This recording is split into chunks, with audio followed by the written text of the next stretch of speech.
শিক্ষার্থী এবং স্থানীয়দের সংঘর্ষের ঘটনায় চট্টগ্রাম বিশ্ববিদ্যালয় এবং জোবরা এলাকায় জারি করা হয়েছে ১৪৪ ধারা। বিশ্ববিদ্যালয়ের ২ নম্বর গেট এলাকায় বিরাজ করছে থমথমে পরিবেশ।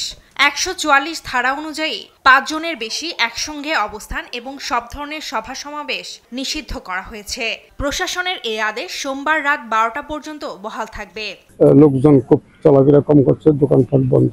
এই জন্য না হওয়ার জন্য প্রশাসন মিলাইয়া একটা সমাধান করার দরকার। মোটামুটি ঠান্ডা আছে, লোকজন নাই, সেনাবাহিনী টল দিচ্ছে, তারপর আমরা দোকানপাট খুলছি, কেউ নেই, ছাত্রও নেই, স্থানীয় লোকজনও নেই, রাস্তা একদম ক্লিয়ার। সংঘর্ষে বিশ্ববিদ্যালয়ের প্রভিসি অধ্যাপক মোহাম্মদ কামাল উদ্দিন এবং প্রক্টর অধ্যাপক তানভীর মোহাম্মদ হায়দার আরিফ আহত হয়।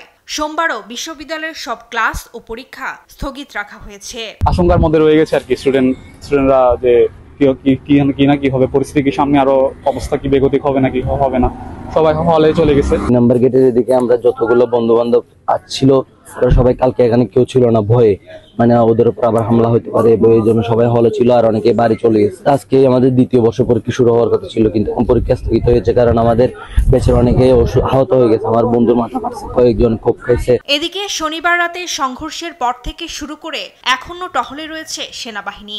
বিশ্ববিদ্যালয় এলাকায় জোরদার করা হয়েছে নিরাপত্তা ব্যবস্থা।